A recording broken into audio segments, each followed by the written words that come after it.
And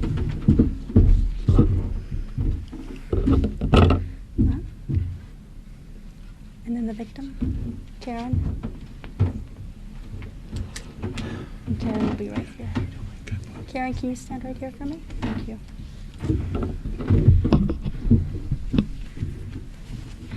Good morning. I'm Sergeant Mercedes Fortune with the Public Affairs Bureau of the Phoenix Police Department, and that's MERCEDESFORTUNE. Today we wanted to talk to you a little bit about the arrest of Lance David Ray. Lance was arrested in connection with 3 different incidents which happened almost 20 years ago. There will be representatives behind me that will tell you a little bit about each incident. We will begin with Peoria's Chief Art Miller, who will really talk to you about the incident that began in Peoria. After Chief Miller, you will hear from Commander Ed DeCastro, who is the commander for the Violent Crimes Bureau of the Phoenix Police Department. He will address 2 of the incidents which occurred in Phoenix. After Commander DeCastro, you will hear from our victim. She is the mother of Damar. Her name is Karen Cassold. After each person provides you with a little bit of the incidents, we will allow for questions to be answered. Just keep in mind that the questions, we're going to try to answer every single question. Unfortunately, these cases are still open and they're ongoing. And I will now begin with, let me direct your attention to the screen to your left. We have included a couple of pictures of Lance David Ray. You'll see a picture from 1999 and a current picture of 2018. In those, if you could skip to the side. These are the places of residency for Mr. Ray. And go ahead. And that is our victim, our homicide victim, Damar. And we're also going to share an additional email with you that we want to make sure that is shared with our community in reference to wanting information and possible victims. So let me begin with Chief Miller. Thank you, Sergeant. Good morning. My name is Art Miller. It's spelled M-I-L-L-E-R. I'd like to give you a recap of what happened in July 2nd of 2000. On July 2nd, 2000, the Peoria Police Department investigated a report of a sexual assault and kidnapping involving a 14-year-old male victim in the area of 8300 block of West Thunderbird in the city of Peoria. Officers collected evidence, including DNA, during the initial investigation, but no suspects were identified at that time. In February of 2017, the Peoria Police Department was notified the DNA evidence collected and submitted from this case matched the DNA evidence in two Phoenix Police Department cases. We then began a joint investigation with the Phoenix Police Department and the FBI to reopen the cold case. Having the ability to bring the suspect to justice is tantamount in this investigation. That we are involved in an FBI task force. We have a Peoria together in solving through these relationships that we're able to bring these cases to close and bring some kind of closure to the victims' families and the victims themselves. Thank you very much.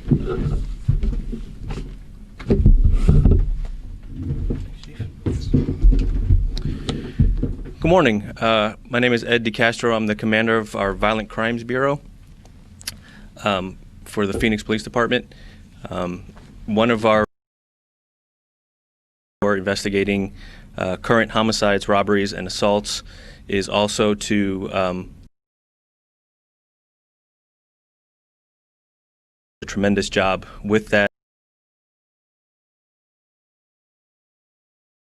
So after the case in Peoria on August 23rd of 2000, at about 9:50 p.m., a 17-year-old victim was walking to a bus stop in the area of 1900 West Mountain View Road when a male suspect forced him into his vehicle. The suspect drove the victim to a nearby location and sexually assaulted him. After police responded, we collected evidence and submitted into our CODIS system. We didn't get a hit at that time. Then on September 24th of 2000, at approximately 10 p.m., 18-year-old victim Damar Hussein was last seen walking home alone from a nearby friend's residence.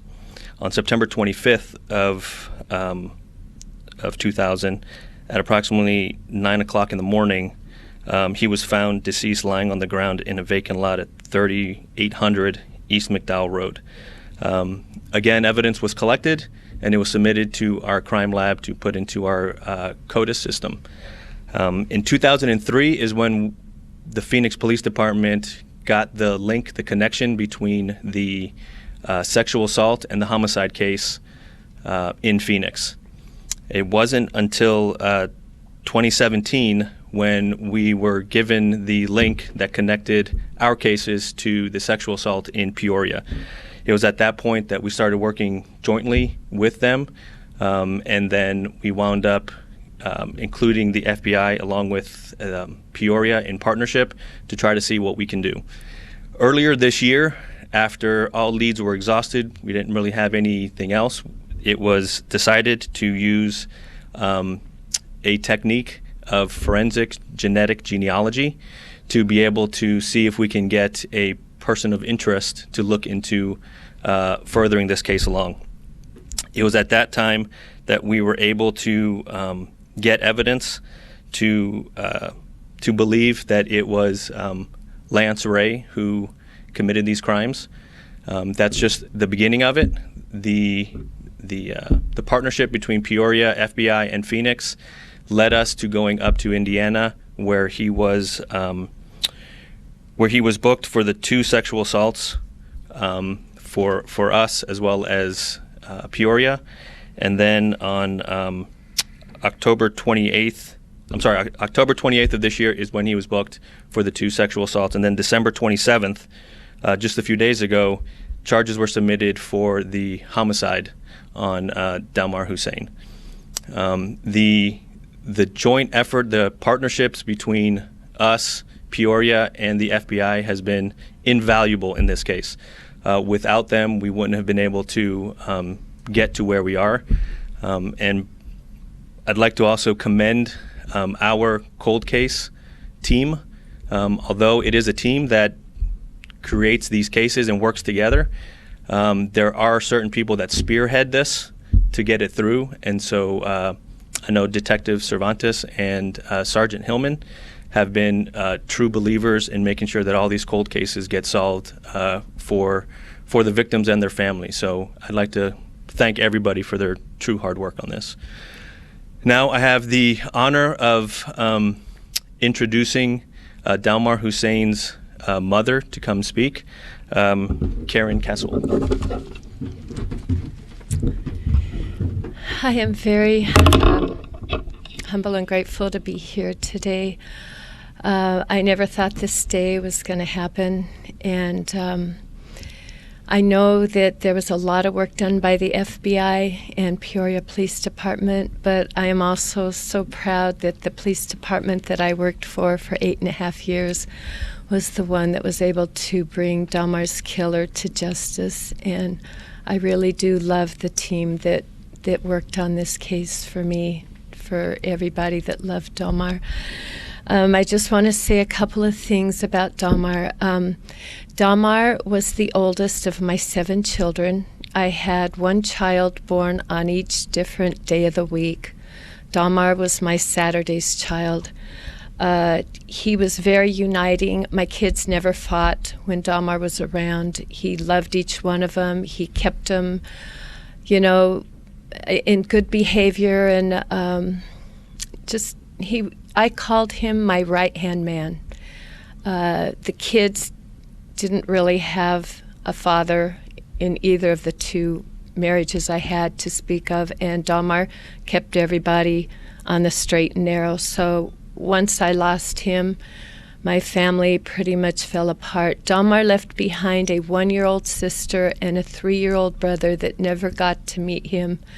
They just heard the stories about him, but they loved him very deeply from what they knew. And my youngest daughter, Rachel, tried her best with her with the book she got from school to try to investigate Dalmar's murder herself. And Anyway, Damar was a very precocious child. My mother had told me when I was complaining about Damar when he was a teenager about what the stuff he was doing, my mother said, "You tell Damar that that Grandma Kleiman says whatever he does to you, his kids are going to do to him." So I got Damar on the phone and I said, "Damar, Grandma Kleiman says whatever you do to me, your kids are going to do to you." And he said, "Oh, Mommy, whatever did you do to Grandma Kleiman to deserve me?" And he was always a step ahead of me. When he was about 5 years old, I ran an errand to pick something up. My grandmother was in the house with my kids. I had 4 in 4 years, so there was Damar. The 4 were right in a row. They were washing dishes or playing in the sink, and the water got stuck on. And Damar walked right into my grandmother, told her the water wouldn't shut off. He had memorized the name of the plumber that was on the ads on television, told her he could call for her to get the water taken care of. So he was very intelligent, very precocious. I used to send him into the pharmacy to pick up the prescriptions. He'd sign off for him and bring them back out so I didn't have to take 3 other kids out of the car to go get him. So anyway, he was worshipped by my other kids, and I dearly miss him. It was very hard for most of these years to even see a picture of him without crying. But I'll tell you one more thing. I had a psychic tell me that Damar had contacted her and wanted to get a message to me, and he just wanted me to know that his work right now is as my protector. And it made me so happy to know that. Thank you. Sneak right here. Yeah, thank you, Karen. That's Karen. You're the reason we do what we do. Thank you. Yeah. So, hello everybody. My name is Mike Caputo. It's CAPUTO. I'm the Assistant Special Agent in charge here for the state of Arizona, overseeing all of our criminal programs. And I'm going to make some brief comments today about our role related to this matter. So, first and foremost, I want to say that our thoughts are definitely with the victims of all these violent crimes, as well as with all their families and friends. I want to echo a little bit of what's already been said, both by Chief Miller and by Commander DeCastro. First of all, I want to give thanks to all the partners standing with me, as this was truly a collaborative effort on which we utilized all of our resources and expertise to identify and ultimately arrest this subject. I want to personally thank Phoenix Police Chief Jerry Williams and obviously Chief Art Miller for their specific partnerships related to the FBI's Violent Crime Task Force. Because as has been noted, it's that Violent Crime Task Force that brought all of these resources together to make this happen. Specifically, also want to thank our FBI Indianapolis office, our FBI St. Louis office, and our FBI Los Angeles office, all of who had critical roles in this. In this particular case, the FBI is providing assistance as we have done in the past and will continue to do in the future at the request of our law enforcement partners. Phoenix Police and Peoria Police Departments reached out to us for assistance in this matter in the summer of 2019, so we've been involved with it since then. The Violent Crime Task Force and the resources it brought to bear helped in providing a variety of different resources to include analytical, investigative, and other support resources.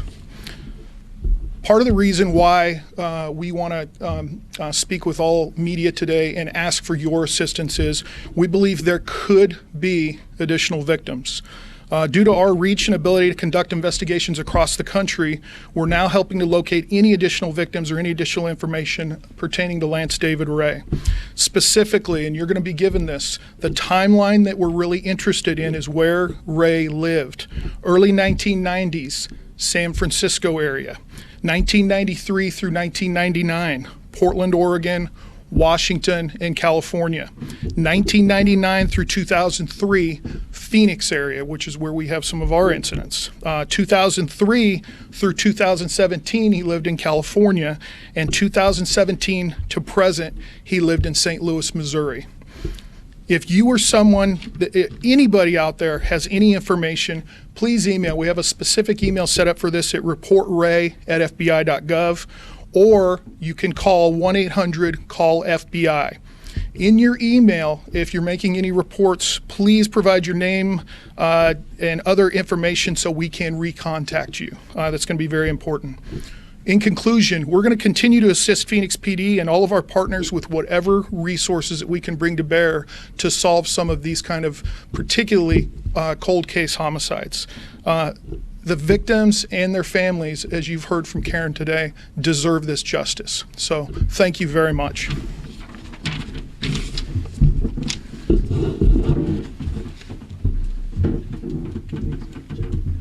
All right, thank you very much. We're going to open it up for a few questions. If you have questions for a specific person, just again, please call them by name. We're going to remind you once again that there's questions that we're going to try to answer, understanding that this is still an ongoing investigation. Thank you. Any questions? The technique that was used to lead investigators to this person of interest initially, is this the same technique that led police to the suspect in the Amy C. homicide? Do you want to answer that, or you want me? Yeah, I can. Go ahead. So, well, we can't. I can't get any specifics about this technique, but it obviously is out there. Forensic genetic genealogy. It's been used in a number of cases where we have been able to bring these cases to successful conclusions. Specifically, what it is a tool. It allows us to focus our efforts to look for a person of interest. Once we identify that person of interest, then it's on us, and it's on the police departments, and it's on the detectives to build that evidence to bring that case further. The technique in and of itself isn't all the evidence that we need. It's a pointer for us, and we use it as a tool. So. Can you kind of describe even generically how it works? As you guys had collected DNA from those scenes in the year 2000, and so does it help come up with some kind of outline or genetic profile of the person you might be looking for? The answers are partially yes to all of that, but the answer is techniques that existed in 2000. What we're using today, none of it existed back then. What we're able to do, and I think it comes from an understanding more of how DNA works, what DNA is, and taking it to different levels for potential identification. So in a nutshell, that's what we're talking about. Is this the same technique, Commander DeCastro, that led you guys to the homicide recovery? Okay. Why did it take so long to connect the Peoria case to the two Phoenix cases? So again, just kind of piggyback on what Mike had said, and that is the technology and information that's available today was not available back in 2000. So I was giving examples of how evidence over the years, over the decades, have been kept because of we don't know what the future holds for us as far as science and whatnot. Especially DNA was a game changer in law enforcement. So we did what we thought was the best we could in 2000 by collecting the evidence, storing it, keeping it safe so that it could be evaluated later. Chief, was it a separate then kind of different DNA technology that connected your case to the Phoenix cases? So I do know, and I can't get too deep into the DNA processes, but there is a larger bank of DNA evidence available now than there was 5 years ago, 10 years ago, even 20 years ago. So as those DNA profiles become more available, then we have our current evidence to match it against what's in the bank. By bank, do you mean more coordination between the law enforcement agencies and sharing of information? Well, the sharing of information, and a great example is this task force that we're involved with now, this violent crime task force, which local agencies partner with the FBI. The FBI has vast resources that we locally do not have, but what we do have is the ability to reach out, and the FBI is always very willing to help out local agencies, not just Peoria or Phoenix, but just across the country. Can you go back to any cases from that time frame that you might have suspected were from the same perpetrator, or are there other cold cases you think might be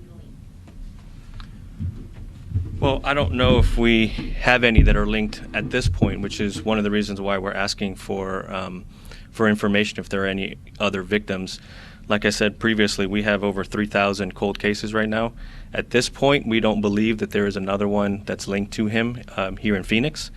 But we have to go through all these cases one by one, and is very time consuming. It takes a lot of time, and obviously, when you have a lot of those cases, we have to evaluate them on individual basis. So, and it takes time to process evidence that wasn't processed or unable to be processed due to technological reasons from 2000 to today.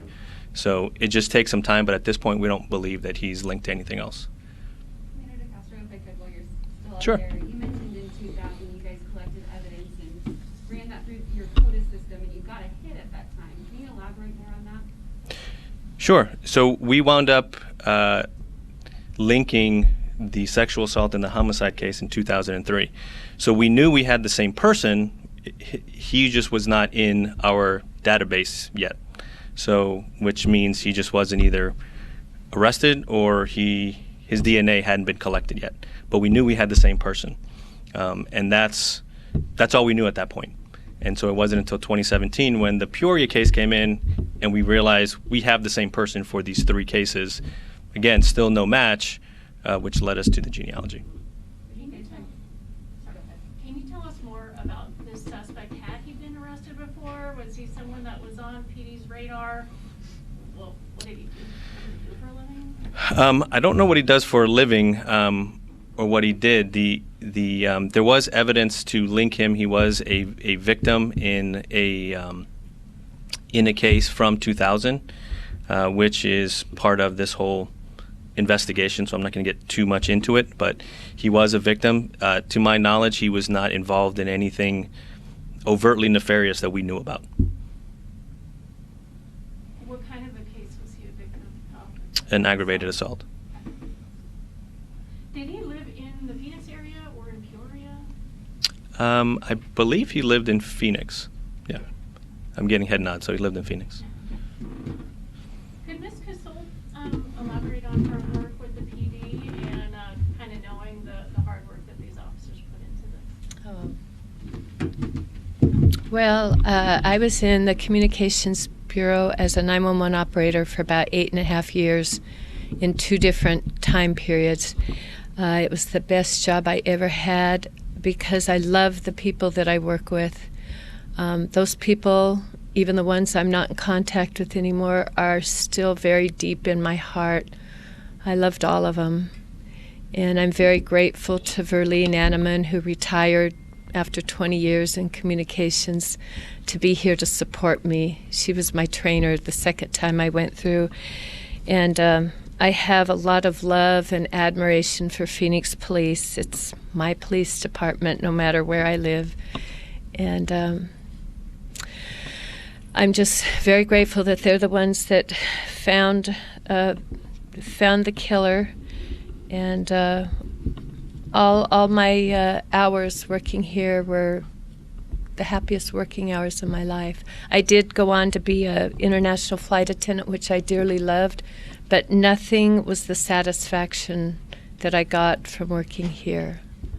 And I truly consider law enforcement my family. You know, I still feel part of this family, even though I'm not currently employed. It's my family. And unfortunately, after I lost Dalmar was the one that kept the rest of my kids. You know, they looked up to him, they followed him. And after he was gone, my other kids went to the other side of the law and broke my heart. So I'm not in contact with any of them. So... Is this arrest a sense of relief or... Oh, yes, it is. I never thought it would happen, so I got used to just living with numbness. I just didn't even know I was so numb. I had no, it was such a shock in the beginning. I never even got over the shock that I lost him. And I think I've just been living all this time with shock and numbness. And just assuming that I would never know the answer because they're so hard to get these resolutions. And it was the biggest surprise of my life when she called me and told me that they had somebody they thought, and I still put it out of my mind because I did not want to get disappointed. I just put it out of my mind, and about 6 months later she called me and said they had someone in custody. And again, I was very surprised, and I'm just now starting to feel this numbness kind of begin to wear off. Like, you know, it's like I connect again back to kind of where my feelings were when it happened, you know. And I do need to speak for my other children. They loved him so much. They looked up to him. He was not only the big brother, he was a nurturing big brother. And he was a big source of support for me. He told his friends when he was about 16, I don't care if you make fun of me, because Damar didn't care. He said, no matter what, I will always call her mommy. And I have treasured that over the years. I have treasured that, especially after I got disrespected later on, because he, on the Mother's Day before he was killed, he brought over flowers for me, a card, and he had the other kids who were giving me grief, he had them all sign it, and it was a wonderful Mother's Day. And Damar took care of me. And that's why I have no doubt that what he said, that he's my protector now, I feel it. I absolutely feel it. And I know that God brought all of this about through people that, whether they know it or not, they serve him. And I feel very strongly God in my life. I wasn't a religious person. I didn't think I was a spiritual person because I didn't like the sound of that. So many people said they were spiritual people and their behavior was contradictory, so I never put myself in that category. But I can tell you, the last 7 years, I have been on the most incredible, amazing spiritual journey, which has led up to this point and is going to lead up to more things in my life. A lot of prayer led to that? Absolutely, absolutely. And not just prayer, but my life, even though it was full of pain, there was a lot of giving to me before I ever became aware that God was in my life. I didn't think God was in my life. I was like, where is he? I was kind of mad. Where was he? You know, and I'd given up at one point when things were so rough in Los Angeles. I didn't want to say I stopped believing in God, but I didn't know where he was, so, you know, and I just left it at that. But I did have a blessing one time when I was 17 up at the university, and it said that you will be a light on a hill to many other people. And it said that the blessing began with my life would be filled with extreme joys and extreme sorrows and pains, and that has been my life. This thing with Damar was not even the most traumatic thing I've ever lived through. So it's the next most traumatic, but what all my other kids did to me after that was even the most painful, because Damar and I got separated with love still between us, and now the separation with the other kids is no love. But I am so grateful I can still be in contact here and there with Damar, and I wanted him, if he had anything for me to say at this press conference. I didn't get any information yet, but I know he's with me, and I'm very happy. I can let down on this and feel like it's over. It's over. And I truly love the team very much that worked on it. And whether they know it or not, I know that they are serving God and that God is with them. Commander DeCastro, Yes, ma'am. this personal for you guys? Obviously, you take your friends seriously, but a woman who worked in the department, was this case personal to you? Sure, and like you said, I mean, they're all personal to some extent, especially for the investigators that get so heavily involved into it. They speak to the families, they speak to the next of kin, to neighbors, and so they kind of get this sense of responsibility to be able to solve this crime for them and get this person in jail. So yes is the short answer. The fact that she's also a former dispatcher adds another layer to it. But yeah, I think they all are personal to some extent.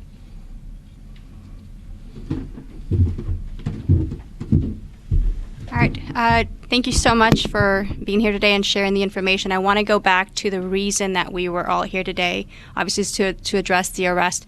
But please, we want to make sure if you have any information at all, if you are a victim, please send an email to reportray@fbi.gov or call at 1-800-CALL-FBI.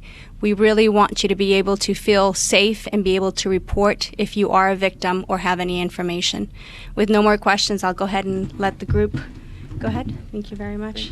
And I will thank you. I will share any of the photos that are on that slide with you guys. I will send you guys the photos and the information on the location so you have the addresses where he was, and really reiterate the locations during those times so that if anybody remembers or was involved in anything during those incidents at those locations, they're able to provide some information.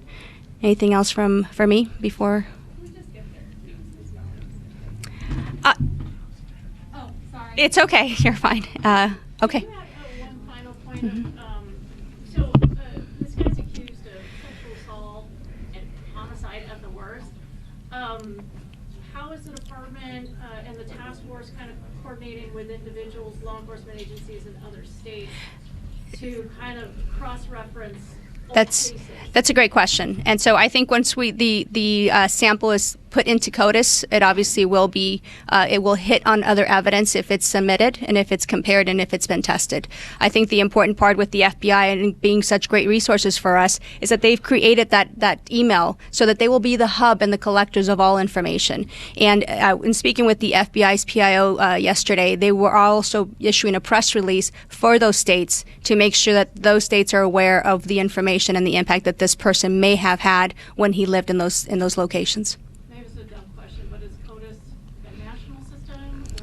It is. It is a national system for any evidence related to violent crimes goes into that system. And once that sample is in that system, then it can match any potential evidence within the country. Mercedes, would you like to do Spanish real quick? Absolutely. Yeah.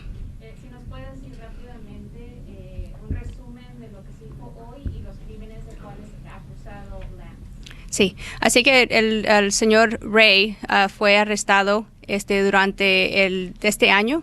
Él es responsable por 2 asaltos sexuales y un homicidio que ocurrieron casi 20 años. Cuando los oficiales colectaron evidencia, 3 incidentes, uno pasó en Peoria, los otros 2 pasaron en Phoenix.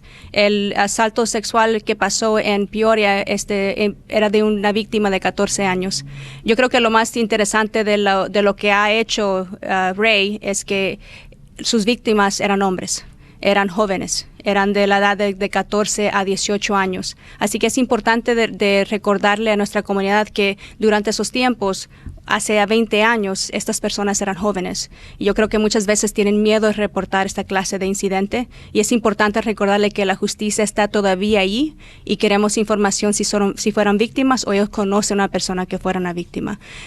Y ese fue un esfuerzo colaborativo entre diferentes agencias. Platícanos acerca de eso. Sí, así que la ciudad de Peoria, obviamente nuestro departamento de Phoenix y el FBI trabajan juntos. El FBI es una ayuda que nos han dado en colectar evidencia genealógica y que nos da información en encontrar una persona que puede ayudar en resolver este crimen. Y eso es lo que pasó en esta institución. Así que la tecnología de la DNA ha cambiado tanto y los ha ayudado en resolver muchos de esos casos que nunca tal vez hubiéramos tenido la oportunidad. Así que el trabajo de los detectives y los investigadores es esencial en estos incidentes. Ellos colectaron obviamente evidencia que los ha ayudado más de 20 años después a resolver estos crímenes violentos. En resumen, si alguien recuerda un crimen en ese tiempo que no se reportó, es importante hacerlo en este momento para investigar si puede ser legal.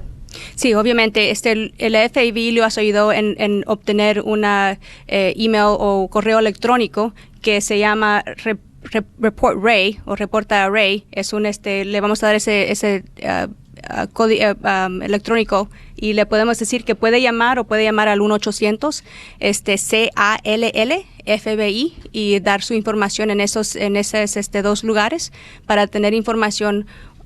Como les digo, recordarles que yo sé que estos crímenes son tan violentos y les causa tanto daño a esa persona en ese momento y queremos darle los recursos para esa persona que todavía puede reportar o tiene información de esos crímenes.